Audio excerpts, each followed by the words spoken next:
Thank you, Minister, for appearing in front of us and giving us a detailed explanation. My colleague, Senator Baker, asked you a question, and I may have missed the answer. Did you say that your department had looked at the constitutionality of this act and it was charter compliant? We have considered the legality of it, and I am convinced that the proposal is constitutionally compliant. I also want to talk about the identity issue. I'm very concerned about this issue. You have said about photo ID and not needing photo ID, and I'm happy you've said that. But did you say that one piece of ID would have to have an address? Yes, you have two options under the Fair Elections Act. One is to provide a government-issued photo ID, or to choose any two of 39, one of which must have an address. So I have two questions. I must start one with the issue of Aboriginal people. I understand that the Indian status card does not have an address. And Peter Tinsdale, acting CEO of the Assembly of First Nations, has testified that the changes will make it harder for Aboriginals to vote and is a step backward.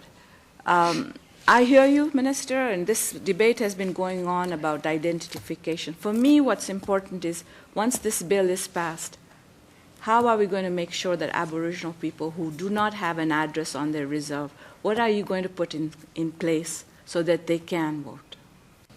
Under the existing list, there is the attestation of residence issued by the responsible authority of a First Nations band or reserve, which would be yet another option.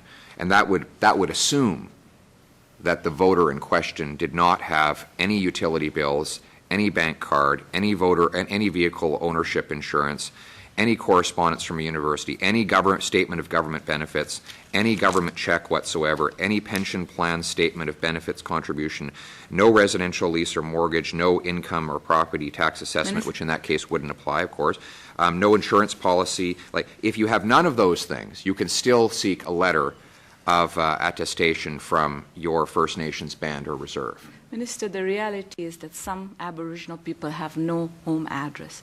It doesn't exist. What I'm saying to you, and I leave this with you because you obviously have to reflect on it, is how are you going to make it possible for them to vote? They do not have a home address. According to the Chief Electoral Officer, Mark Maynard, this bill will affect between 100,000 to 120,000 people, including students who might not have ID with their current address. And I've already said First Nations people living on reserves who do not typically have a residential address. What are your plans to make sure that each Canadian, when they don't have an ID and don't have an address, consider the homeless, they don't have an address, how are they going to vote? You know, when I was a young lawyer, I used to go on election day to help the homeless to be able to go and vote. They didn't have an address because, as you know, you go in the evening to a place. It can be a different place every day. It's not your home address. And then the next day you go to another place. How is that person going to be able to vote? You ask a very good question. It's one that Senator Pierre Claude Nolan asked Minister Van Loan when he came here in 2007. The reality is that for the purposes of an election, a homeless person is considered to reside in the place where they either spend their nights or take their meals, generally speaking. So if they, for example, return to a soup kitchen daily for their meals or to a shelter nightly or sporadically, that is considered to be where they reside for the purposes of casting their ballot. That is why the existing list of 39 contains the possibility that a soup kitchen or a homeless shelter can issue a letter of attestation as to that person's residence at the kitchen or the shelter in question. But I'll just remind you one thing here. This issue of people who do not have a fixed residence is not resolved by vouching, because at some point you have to determine where the person calls home.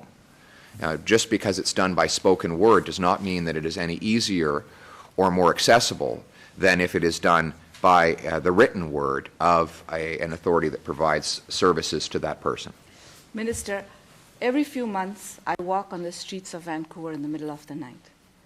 and I see the same people sleeping in the same corner month after month. That's their home. They don't have an address, but somebody that works with them or sleeps next to them says that that's their address. That's where they live, in that particular area. That person now, under this new law, will have no address and will not be able to vote. Is that the kind of democratic reform we want? That's not true. The existence or non-existence of that person's address has nothing to do with the provision of vouching. At the end of the day, the Act already requires that you establish some sort of residence in order to cast your ballot. That is not changing in the Fair Elections Act. What is changing is the way you establish it. The Fair Elections Act requires that some ID be presented, and it provides 39 different ways that that can occur, including very thoughtful examples that help people who do not have a fixed address.